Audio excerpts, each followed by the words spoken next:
Hi, everybody. Thanks for joining us for another edition of Hold My Drink, where we navigate the news and politics with a chaser of civility. I'm your host, Jen, inviting you to grab your favorite beverage, sit back, and imagine with us how to create a new American identity together. Welcome to this week's Hold My Drink podcast. Today we have Neil Shenvi. He's a PhD in theoretical chemistry from Berkeley. He's a writer, and he's a member of the Summit Church in North Carolina. And before we get started, my question for everyone is always, what are we having for this conversation today? Neil, did you bring anything to the table? I did, but it's just a generic Target brand seltzer water. So I'm sorry to disappoint you. I have to stay coherent throughout this conversation. But I'll pop it. There you go. You hear that? That sound was worth it. Right there you go. We'll pretend it's a beer. That's okay. Well, that doesn't have to be. Whatever. David, did you bring anything? I did. I brought bourbon. I'm actually a Scotch drinker, but I had bourbon and I thought, you know what? Today I'm going to do bourbon. And now it's after Passover, so you can do bourbon. I can do bourbon. I can do Scotch, pretty much anything else. You can do it all. Well, I am celebrating with a glass of wine. I've been waiting for this conversation to open some pinot noir, so there we go. So Neil, thank you for joining us today. We're really excited. I know David's been following you. So David, take it away. Yeah. So Neil, rumor has it that you are one of the foremost experts on critical race theory and critical theories on this sort of deep academic underpinnings of this ideology that we're seeing play out in the public domain. Tell us a little bit about the relationship between the theoretical things that you study so closely and few others really know the way that you do, and what we're actually seeing out in the world. Sure. So I don't want to call myself an expert because I might get canceled again. So I'll just say that I've you didn't hear this. Well, we get that'll be a story for another day. But yeah, I'll just say that I have spent several years now reading pretty extensively on these topics, on the critical race theory, on queer theory, on post-colonialism, critical social justice. And so the term that I think is becoming prominent today is critical social justice, which is actually, I think, a very good way to describe what we're seeing in the culture. And really, it encompasses a lot of ideas that have been floating around scholarship for 10, 20, 30 years now, maybe 40 years, if you go back to CRT. So what is critical social justice? This term was popularized by Robin DiAngelo in her book, Is Everyone Really Equal? And so I like to talk about it in terms of four main ideas. The first is the idea that culture is divided into oppressors and oppressed along lines of race, class, gender, sexuality, physical ability, age, so nationality, and so forth. That's the first idea. The second idea is that oppression is subtle and insidious. It's not overt coercion and tyranny and cruelty. It's embedded in our systems, in our norms, in our values. And so anytime a dominant group, an oppressor group, imposes their ideas on culture in subtle ways, that's oppression. So and when whites impose whiteness as the norm, that's a form of oppression. When men impose the patriarchal values on culture, that's oppression. When heterosexuals impose heteronormativity, heterosexuality as the norm in society, that's oppression. That's the second idea. It's called hegemonic power. Those groups have hegemonic power. The third idea is lived experience, that we ought to give authority to and defer to oppressed groups because through their experience of oppression, through their lived experience of oppression, they've attained a unique access to truth, or better access to truths about their oppression. So if we're part of an oppressor group, we really need to center those voices and listen to them and defer to them on matters pertaining to society and justice, because privileged people, so the theory goes, are blinded. They tend to be blinded by their privilege. And finally, the raison d'etre for this whole project is social justice, which they would define as the elimination of all forms of social oppression, whether it's racism, sexism, classism, transgender, transphobia, heterosexism. These are all various forms that they want to, systems they want to dismantle. And so I think the second part was then, how does that intersect with the Christian faith, or my Christian faith? Yeah. Well, So I hadn't gotten to that yet, but Okay. yeah, that was my next question.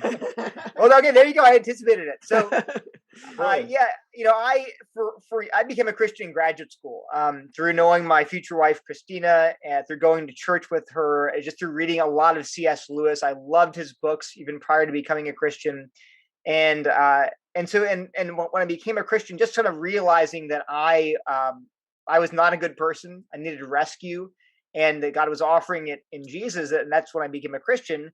And so I got really interested in what's called apologetics. That's defending Christianity through reason and evidence. And I was a scientist, so a lot of people wanted to hear me talk about, well, how can you be a scientist and also be a religious person? How can you believe these crazy things like miracles and also be a scientist?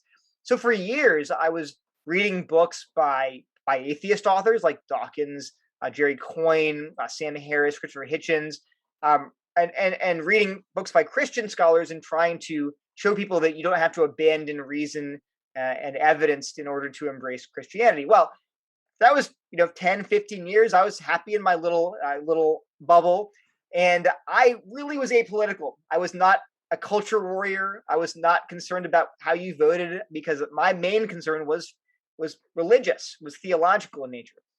But then around 2014 or 15 or so, Black Lives Matter exploded. And suddenly I began hearing these ideas coming from people that I knew personally and from public figures that just sounded a little bit off. I couldn't, I'm apolitical again. I'm not following who you're voting for, but it sounded like just the things they were talking about didn't seem to square with what I thought was basic Christian theology. And I'll give you examples later. But around that time, I met my collaborator, Dr. Pat Sawyer. Now, he has a PhD in education and cultural studies. His dissertation was on critical pedagogy, which is one of the fields within this umbrella of critical theory. And so we began to collaborate quite a lot. We've written articles for some major Christian publications. And we have become more and more concerned with how these ideas from these very secular disciplines have really begun to infiltrate not just the sort of liberal Christian churches, the mainline churches that have kind of abandoned many historical beliefs of the Christian faith already. I'm not being pejorative here. I'm just saying they're overtly progressive. They're saying we're going to change these historic beliefs to get with the times, become modern. But even among professing conservative evangelicals, not politically, theologically conservative, I'm seeing these ideas pop up again and again, and that's really alarming, because in my opinion, they're just antithetical to the basic Christian view of reality. And what you're saying is now that you've joined forces with your former opponents like Sam Harris and Richard Dawkins to fight this even more dangerous force. That's the weirdest part about this thing that atheist Peter Boghossian calls the Great Realignment, and he's as shocked as any of us. I right. See Dawkins on Twitter making sense, and I'm like, wait a minute, we're supposed to be enemies. Yeah, we're supposed to be ideological enemies, and yet he and Jerry Coyne is another one of the new atheists who wrote. I have his book on my shelf called Fact versus Faith. Right? They were vocally anti-theistic, anti-religious, and yet in the last 5 years they've realized, oh my gosh, there's an even greater threat here than faith. But it's this. I would actually argue, maybe they would agree, this other faith. They were worried about religious faith, but now we're seeing maybe a different kind of a new religious faith that they're seeing is more prominent, more influential, and maybe even more dangerous than Christianity. So yeah, it's very. So again, Peter Boghossian and I have exchanged some emails, I think, and he and my friend Pat have talked a little bit, but he's sort of also agreeing that we're now seeing this alignment not between, say, the old axis was either liberal or conservative, liberals versus conservatives. But now what we're seeing is essentially woke versus anti-woke. And the anti-woke camp includes liberals, moderates, conservatives, atheists, Christians, but all people who affirm basically what unites all of us, I think, is a commitment to objective truth, right? Which is bizarre. Like, really? I mean, are we seeing a resurgence of postmodernism that would sort of deny or problematize objective truth claims? And it's more complicated than that.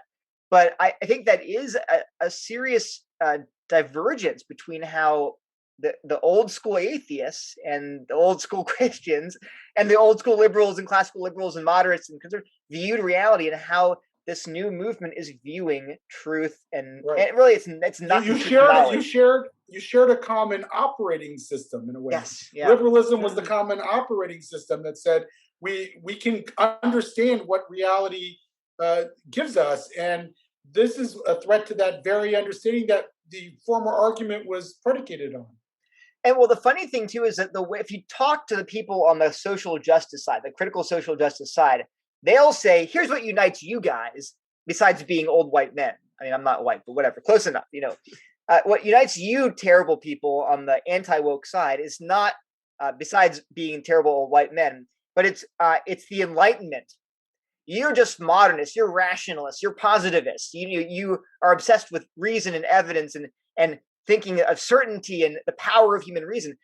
They'll say that, then they'll cast they'll paint us all with that same brush. The supreme strangeness here to me is that while I think Dawkins and Coyne, maybe Dennett and Harris would wear that label of rationalist proudly, they'd say absolutely we believe in scientism in some sense. We believe in the human power of human reason and modernism, modernity, the Enlightenment values. Now, I would actually say, well, no, I've always disagreed with you in the sense that I don't think that human reason is the be-all and end-all of rationality.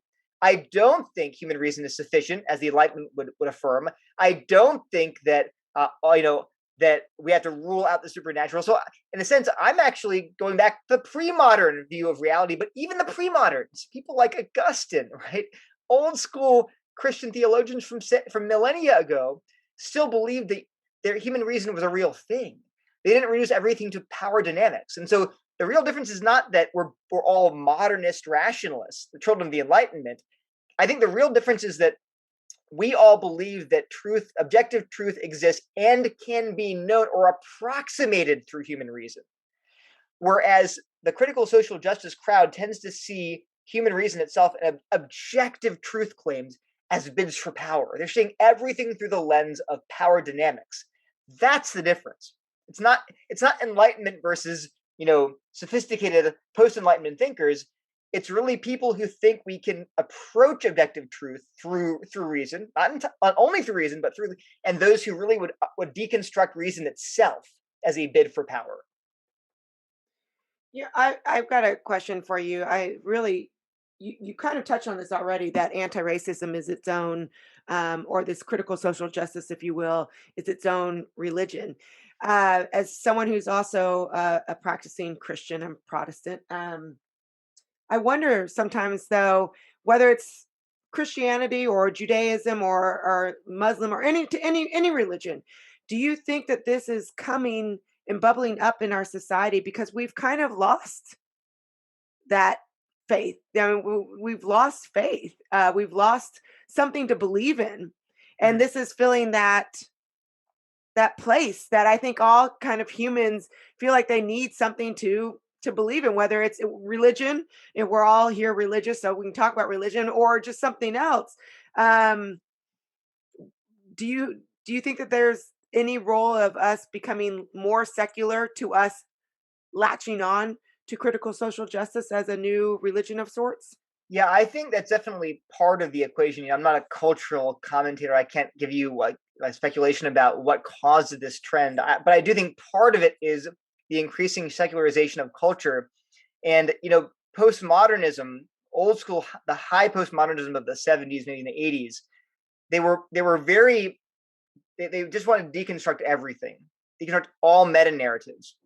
And so they wanted to dismantle grand stories like Marxism, Christianity, Judaism, all of these grand sweeping stories about reality. They wanted to show that they were all basically bids for power. They were arrogant, making these universal claims. They wanted, and that included Marxism, by the way. So they were skeptical of all of those narratives.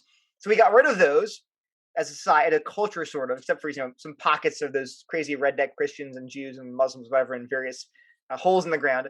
But the elites kind of said we're gonna embrace secularism and this postmodern deconstruction. But then what we realized quickly is that there's a God-shaped hole in our hearts, right? We need some kind of transcendent meaning Human beings crave a story. G.K. Chesterton, Right. the famous Catholic theologian, said, I think he said something like, I observed life first as a story, and if there's a story, there's a storyteller. Mm-hmm. So his idea was that he just experienced life as a story, and I think all of us do. We all of us have ways to explain what we experience, explain relationships, explain what's wrong with the world. And if you deconstruct all those stories, whether it's Marxism or Christianity or Islam or Buddhism, you leave a vacuum, and you try to fill it with sex, drugs, and rock and roll, and you realize that's not a story. That's just experiences. It's sensuality. But when someone gives you then a story to latch onto, you crave it. And what critical social justice did around 2010, according to Helen Pluckrose and James Lindsay, it became a meta-narrative itself. It became a story about reality that went not from, so Christians believe in the story of reality for Christians is creation, fall, redemption, restoration, right? God created the whole universe, created human beings to love him and worship him. We rebelled against him in the Garden of Eden. We fell into sin and rebellion. And then God sent Israel to be a light to the nations, and eventually sent Jesus himself, the Jewish Messiah, to rescue humanity. And then one day he'll return and all things will be made new. That's a great story. I mean, I don't care if you're an atheist. That's an incredible story. All these stories of sacrifice and love and devotion. That's the story of reality for Christians. Now, you're like, well, it's a fake story. Okay, fine, but it's a story. When you take away that story, and the story of Marxism says there's a conflict between good and evil, the oppressors and the oppressed. We're going to rise up and free people to be relieved of all this oppression and marginalization. People can seize control and live fulfilled lives now and end poverty. That's a story. When you're like, no, get rid of all those stories, there's a vacuum. And into that vacuum steps critical social justice, which says, no, the story is this. Rather than having the bourgeois and the proletariat be the good guys and bad guys, we have oppressor groups, whites, men, heterosexuals, the rich, and then the oppressed groups. And that's the struggle between them for power. And we can solve that problem. That's our problem, but we can solve it through activism. And we're heading to the promised land of equity, the land of milk and honey, diversity, equity, inclusion, social justice. And that's also a story, and it gives people a sense of meaning and purpose. And then the last thing I'll say that it does is it gives people a sense of righteousness. All of us feel like here's my Christian side coming out. We feel like Adam and Eve in the garden did. We feel naked. We feel shame. We feel exposed because we know things are wrong with us. So we want to cover that up in various ways. You can cover it up through pleasures. You can cover it up through, ironically, religion. You can do all the right things, be good, be really righteous, to cover yourself and to feel better about yourself. But critical social justice is a different way. You do the work. You pledge to be better, do better, right? You read the right books, you tweet the right tweets, you lament your privilege, and you're making atonement for your sin. And you're washing your hands in the laver, right? And you feel good about yourself again. So it's the way that it's the mean. And this is, by the way, this is not entirely my own thinking. John McWhorter, who's a liberal linguist at Columbia, Elizabeth Corey is a writer at First Things. There are a number of people from all over the spectrum. I mean, Lindsay and Pluckrose, who were both atheists. We've all sort of realized, this is the secular version of essentially the Christian gospel, only with different problems, different sin, different atonement, different solution, different heaven and earth. So go ahead. So I want to offer an alternative because I'm a traditional Jew, but perhaps theologically secular Jew.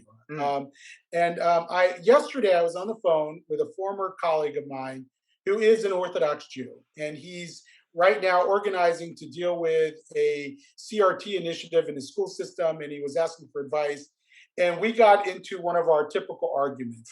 And his argument was that the problem is, and pretty much the case you just made, that whenever you lose God, you end up with some horrible secular ideology that wreaks havoc on society. And that what we really need to do is go back to a Christian and Jewish notion of God and restore that into our body politic. My interpretation is, well, yes, that is true. We are rapidly becoming more secular society.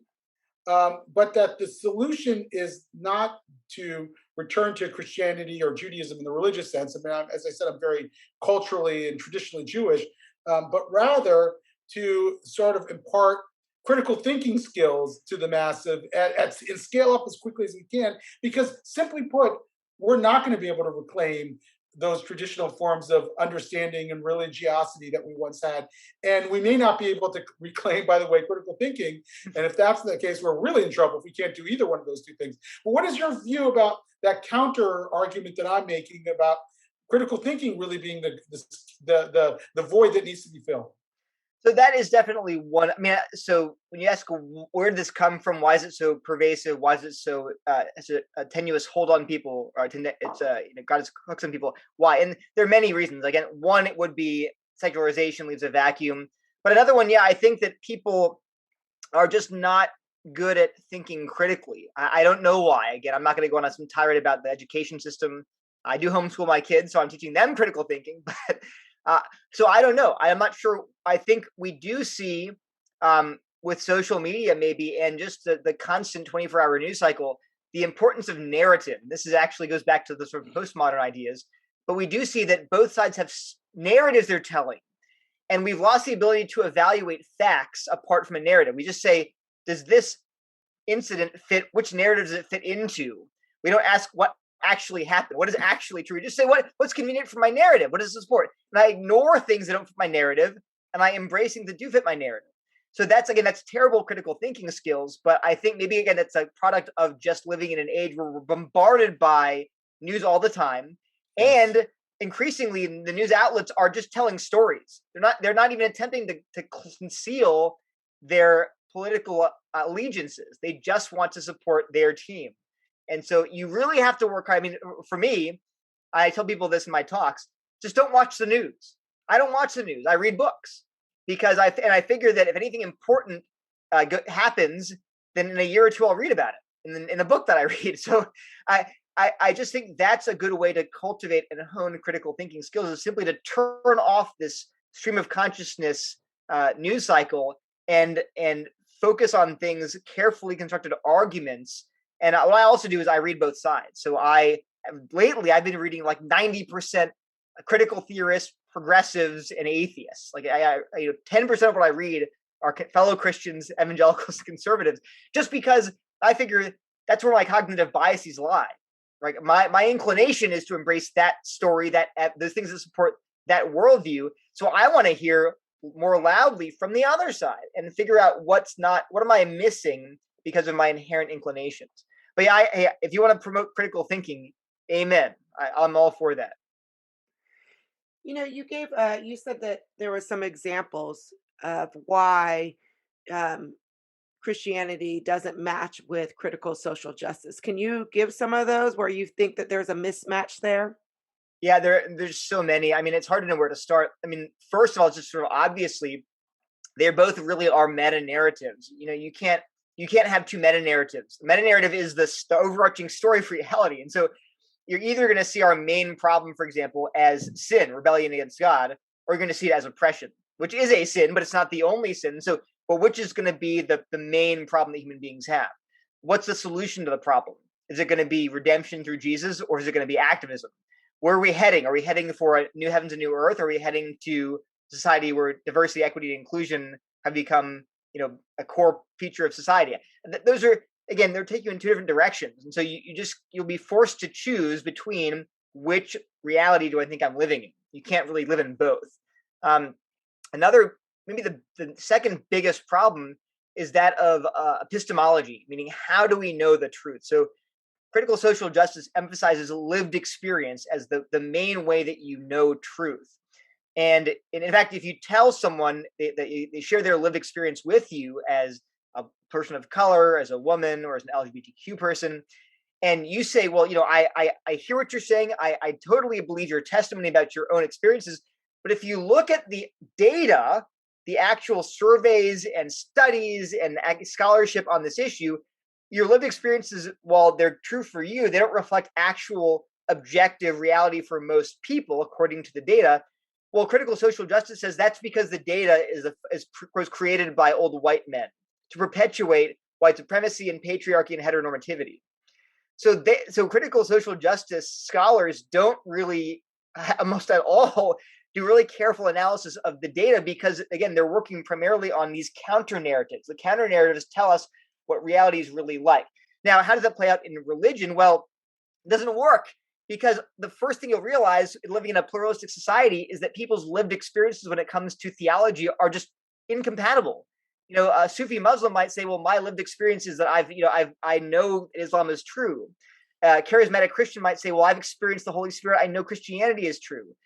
Atheist says, I've experienced any of that stuff. It's all garbage. I know it's all false. They all can't be right. We can't, we can coexist, meaning we can all get along and not kill each other. We all contradict each other. So we can't exalt lived experience unless we're willing to jettison the laws of logic, things like the law of non-contradiction. And when it comes for Christians, what that means is Christians, at least Protestants, have always said Scripture, the Bible, has to be the ultimate authority when it comes to all of our beliefs about God and about reality, basically. And you can't have that, the Bible be your ultimate authority, and also lived experience be your ultimate authority, because they're to conflict. What do you do when people say, no, my lived experience of my, say, gender identity or my sexuality, I just know this is how God created me. And look at the Bible and say, well, it looks like the Bible contradicts that. We can't have both.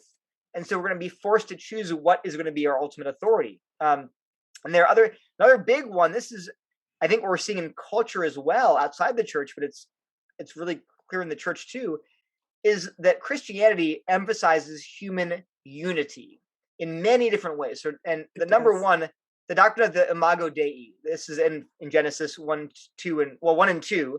But the idea that God made us in his image, male and female, he created them. So Christians throughout history and Jews following that tradition would say, we are individually important because we're made in God's image. That's why we have dignity. It's why we have value. It's why you can't treat people like objects, because we're not objects. We're not like even other animals, not like rocks. We can't be used as a means to an end. We are ends. We are made in God's image. So that connects people across lines of race, class, gender, ethnicity, sexuality, etc.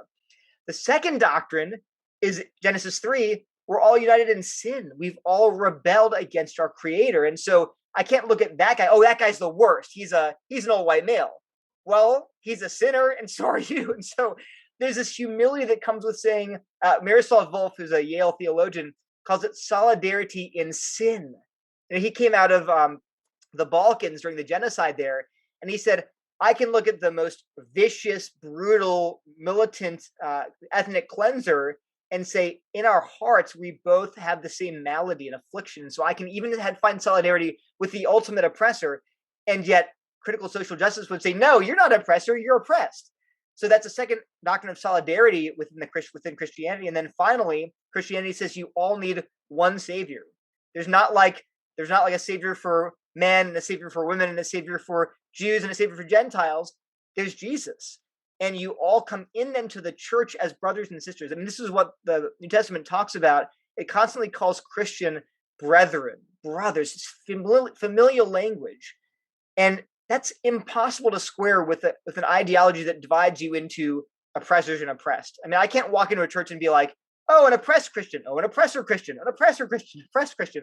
The first thing I think is people that you're united to me in creation, in sin, and in redemption. And I think when you embrace critical social justice, you're seeing society fracture and balkanize as we divide it into these classes along lines of race, class, and gender. Yeah, so I think that there is this divide, though, too, between Christians who take the Bible literally at face value, everything it says, and people who also question. And so I think, a lot of people would say, and I feel like this is where people have turned away from religion, because we all are sinners and we all make mistakes, and that there's a lot of human fallibility within the church. And so we like to point that out. And it's all true. But I think that a lot of people see that in history, we have used religion. We'll talk about Christianity specifically, but in general, I mean, not just Christianity, as a tool to separate and divide. So, I mean, Christianity during slavery, for example, was used as a tool between the oppressed and the oppressors. I think, a more current age, people who, particularly those who interpret the Bible literally on the LGBTQ plus side, see, okay, well, now I feel that I'm oppressed by the Bible because it doesn't include me Yeah. in the text. Mm. And so I see where Christianity can be an area that segregates us, or religion is more generally, religion is an area that segregates us depending on how we interpret the religion and or for Christianity specifically, the Bible. Sure. And I think it's inevitable that, Tim Keller is a pastor in New York City, talks about how it's impossible to not have exclusivity in your community, in your ideology. And to have a community, you have to exclude somebody, or you have no community, right? So communities are centered around something. So if I want to join a synagogue, right, but I'm not Jewish, and I say, actually, I think it's completely false. So they're like, well, you can't really be in our synagogue. Well, why do you hate me? No, we don't hate you, but we're kind of about being Jewish here. So, and the funny thing is, people that say, well, not me, I'm totally tolerant. No, you're not. You're not tolerant of people that you consider intolerant. So when it comes to like LGBTQ issues, for example, Christians are seen as the intolerant ones. And I actually would say, yeah, I agree. Actually, we are intolerant of things we think are sinful. And yet, so are you. You don't like us because you think we're intolerant. The question is not who's intolerant and who's inclusive. The question is, how do you treat people that you disagree with? So I think Christianity would say, I accept the charge, at least I do, that Christianity can be intolerant in the sense of saying some things are wrong, some things are good. What I would say is that Christianity has the resources to say, you know what? Like I said, no matter how sinful you are, A, you're still made in the image of God. B, I am also sinful. So I don't have to look at you as the funny thing is, when you look at people that are the extreme social justice warriors online, they strike you as crazy, wildly self-righteous. Isn't it amazing that they're like, I'm so tolerant, I hate you. Well, you're not that tolerant then. Whereas and Christians can be equally intolerant and hateful, but at least I have to remind myself, no matter how sinfully someone is behaving, and no matter how evilly they're behaving, doing actually terrible things, I look at my heart and say, the same sin lives in your own heart. And so I can look at them not with anger and superiority, but saying, actually, Jesus talks about this. He says, you should look at yourself as in the parable he gives of the Pharisee and tax collector. He says, the guy who says to God that, oh, I'm so great, I thank you, I'm so good, I'm not like that bad guy. God's not pleased with him. But the tax collector who says, Lord, have mercy on me, a sinner, is the one that God accepts in the end.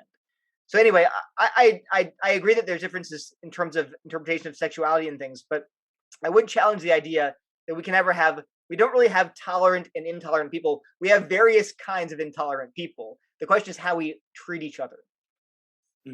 So you were recently canceled from a forum, or the forum was canceled, let's be fair, with William James Jennings, an African-American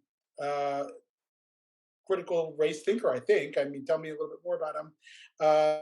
Who you were going to be in a courageous conversation, and when they learned more about who you were and what you stood for, they canceled the forum and apologized. Tell me what happened there. Fill in the blanks for us there. Well, it wasn't. I was exaggerating when I say I was canceled. Maybe I was technically, but it was fine. No hard feelings. So Willie James Jennings is a very well-known, renowned theologian who's a dean at Yale Divinity School, and he's a race scholar. He's written several books on race and Christianity. And so we were going to have a dialogue about race and critical race in general, critical race theory specifically. The things he's written, I read 3 of his books, and they're definitely there. I don't know if he's influenced by critical race theory. Definitely some of the ways he thinks about race are there's consonance with critical race theory. So we're going to just talk about these ideas and whether they're compatible with Christianity or not. But the organization that sponsored the event in their press release or their flyer had called me an expert in critical race theory and race, and people got really angry because they said, you're not an expert, he's just a chemist. And I plead guilty to that charge. I don't have a PhD in a relevant field. But I do think, and so I had no hard feelings, but what concerns me more is that it happens more and more often. And I feel like what we most need in this conversation is dialogue. because and civil dialogue and dialogue that is grounded in evidence and reason. And I'm not going to obviously impute this to Willie James Jennings, because he didn't cancel the event, and I'm not, or the organization involved. But I do think that critical social justice scholars, like, for example, Robin DiAngelo and Ibram X. Kendi, are notorious for avoiding dialogue. People have been trying for years now to get them to defend their claims. And people with, won't do it. John McCormick, Coleman Hughes, people with relevant expertise, people with books of their own, and then laying out their arguments, saying, look, the things you're saying are just empirically false. They will not engage in dialogue. And now there are theoretical reasons for that I could go into, but that's troubling that no one is on that woke side is suspicious. If I were part of a movement that just refused to dialogue with those who disagree with us, I would begin to get suspicious. I'd be like, what do we have to hide? Can our ideas not stand up to scrutiny? And so that is, I think, a part of a larger trend in our culture, that we are forgetting how to communicate, to dialogue across differences. Right. Well, if you look at the famous Ezra Klein Sam Harris debate, I don't know if you ever heard that podcast. Yeah. It was fascinating because Sam Harris was relying on what he does best, which is reason and rationality, and Ezra Klein, who is a very smart, thoughtful guy, I disagree with on these issues, kept on insisting that we live in a white supremacist country. In other words, it wasn't an argument he was making; it was an observation he was making. It was an assertion. It was an assertion. Yeah, it was a well eloquently put assertion, but it wasn't. But it was assertion, and so I think that's what one of the reasons why there's just no discourse around this issue is that, simply put, the people who support woke ideology or critical social justice ideology are actually just making a basic assertion about reality and are not making a set of arguments. And that's the hallmark of a worldview, right? So all of us have certain fundamental assumptions about reality. They're just based, like, as Sam Harris actually has said this in one of his books. He said, how do you provide evidence to someone who doesn't believe their beliefs should be based on evidence? What evidence will convince them they ought to base their beliefs on evidence? There isn't any. He, as an assumption, and I agree with it, thinks we should base our beliefs on evidence. But you can't by definition provide evidence for that assumption. So there are things like that. There are lots of things. For example, how do you know that you're not part of the matrix right now? How do you know all the experiences, sights and sounds and smells and tastes are not just part of the matrix? You're living in a computer simulation. You don't know that. You can't give me evidence to show, because all the evidence you appealed to could be part of the matrix. And there are other issues that are more complicated in philosophy. But the bottom line is that we're seeing that this critical social justice has many of those ideas that are functioning at that level. They don't appeal to evidence in the normal sense. They don't appeal to reason in the normal sense. They are base foundational presuppositions. I've got to, it's interesting to me. David and I were talking offline how we've been trying to get people who think differently than us on this podcast. And when we ask, there's been several times where we just don't get a response, But I've got an experience for people who are on the opposite side, on the more conservative side too. So I'm a part of Braver Angels, and that's an organization that's meant to depolarize America, and red blue basically is how they categorize people. And now, granted, I live in Austin, Texas, which is a little blue bubble, but getting reds to speak out is damn near impossible. And I think the fear is on either side. No one wants to be, and David Ershot said this to us in our podcast. Everyone is afraid of being judged. And so they don't want to put themselves on the line when they think that they're going to be shamed or blamed. And of course, that's not our intention at all. Our intention is actually to listen and to learn. But that we've become so polarized that if you are a conservative, or let's just say red, for lack of better terms, invited on a blue show, you're going to feel self-conscious and vice versa. And so I see that happening on both sides. And it makes me sad, because we're not having what you expressed earlier, Neil, is that important dialogue that Yeah. leads to the critical thinking. That's where we're missing, we're missing each other. One of the things I think that's responsible for that is, again, that we're in these information silos. So red people read red authors and blue people read blue authors only. And you can't hone your critical thinking skills when everything you're consuming tells you the same thing. You can only, if you read broadly from both sides, you're forced to think critically because they're telling you opposite things. You have to say, wait a minute, who's lying to me? Which statement, which claim is closer to the truth? But if you only consume read books, read podcasts, read news, you will never be forced to question any of it. But you are forced to do that when you're living in a society where there's healthy dialogue. I've got one more question for you.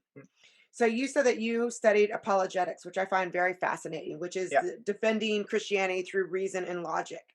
And some people would argue, those who are more secular would argue that you aren't applying critical thinking if you are to uphold a faith that you can't really touch or feel. Sure. So can you give a little background on your study on apologetics and what led you to say, this is the truth for me? Yeah. So, oh, God, Dave. I said, good question.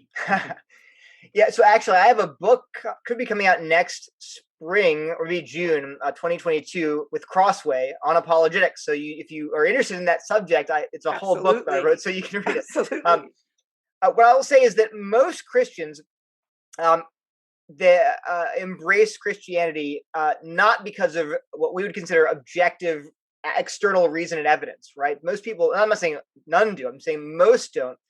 Most actually encounter some kind of spiritual reality. Say, wait a minute, I thought you were about reason and evidence. I said, yeah, I'm about that, but not only that. Because if you believe that God actually exists and he can interact with you at a spiritual level, right, then you have to, that includes, for example, and this is an illustration then, imagine that, we're all locked in a room, and we don't know what's outside the room, and we're debating what's outside the room. We don't know. But suddenly, someone comes up to me and says, no, we're inside a prison, and I just heard from the guard. He says we're gonna be fine. We'll be allowed in a day. How do you know that? So, well, there's a little slot opened up, and I talked to the guard for a second. Well, wait, what slot? They look, the slot's closed now. We don't believe you. You're lying. Well, can they know he's lying? They can't know because they can't access the guard anymore. He's gone. Or there's if you've read the C.S. Lewis's book, The Lion, the Witch, and the Wardrobe.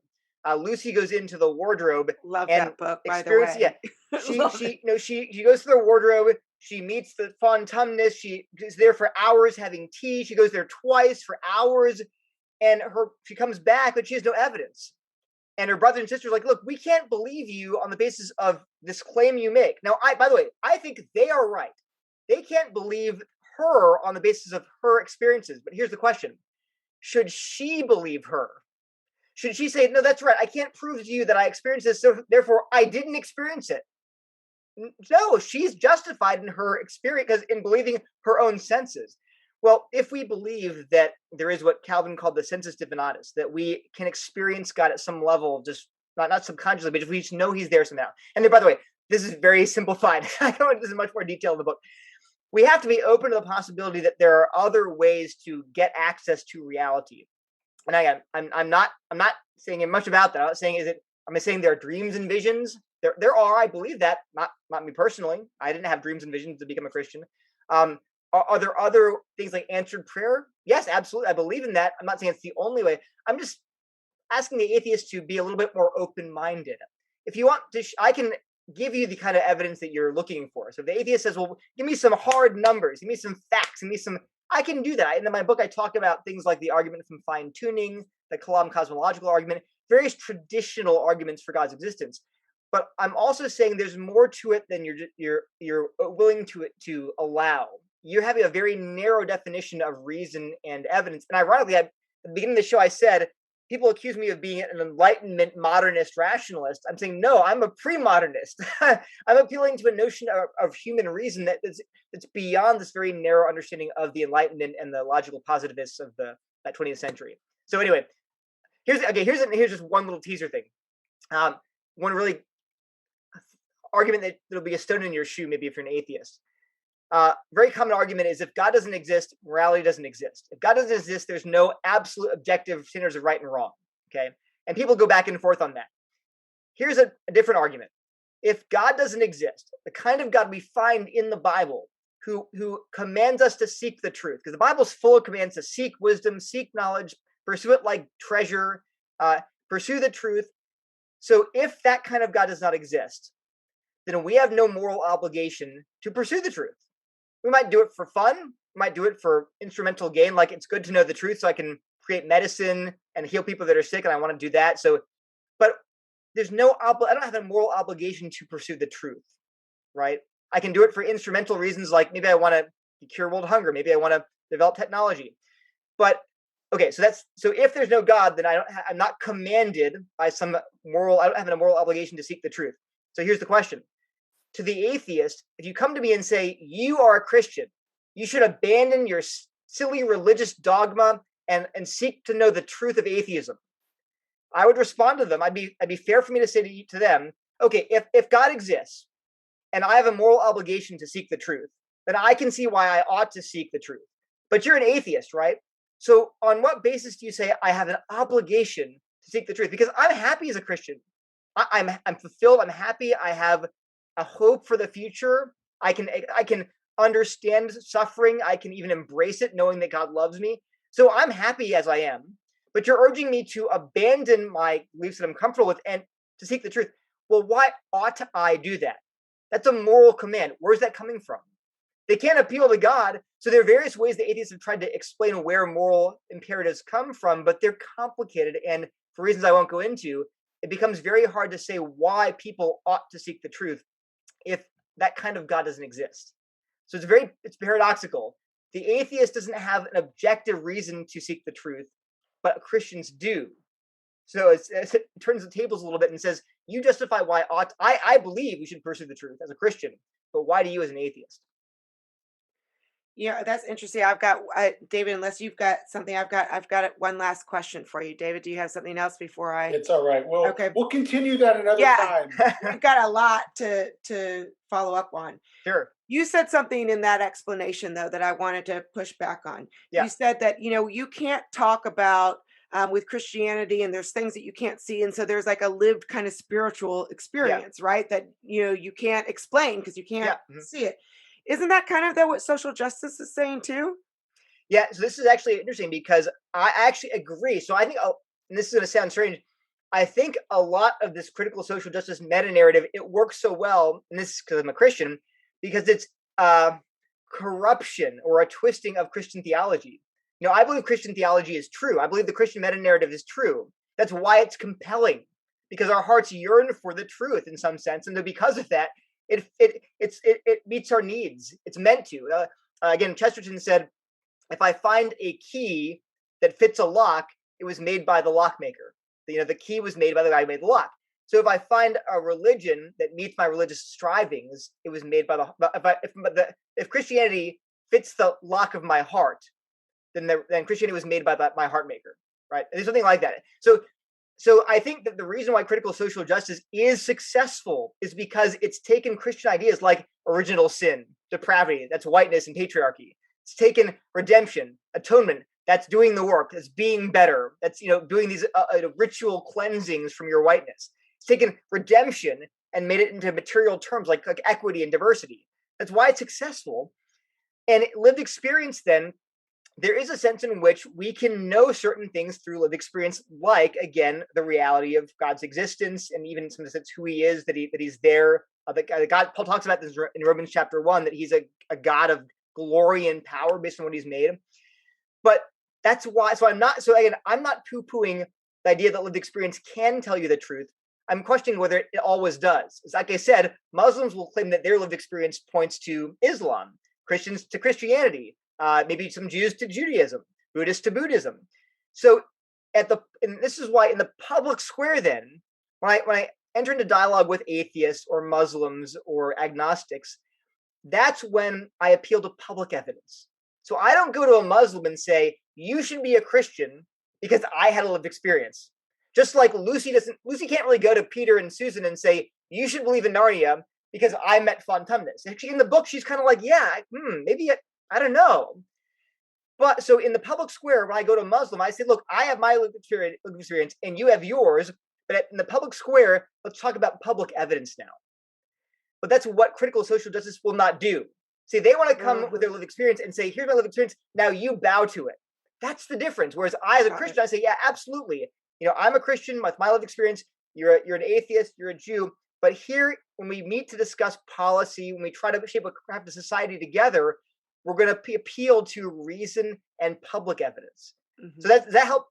That was a great explanation. Okay, all right, good. Yes, yeah. Thank you so much. I mean, because I was kind of, when you were talking, I was chewing on that. That makes a lot of sense. I'm glad. See, you're pushing back. This is what we need. I don't want to be a talking head. You just nodding along. Yes, amen. Snap, snap, snap, snap, snap. I want some pushback.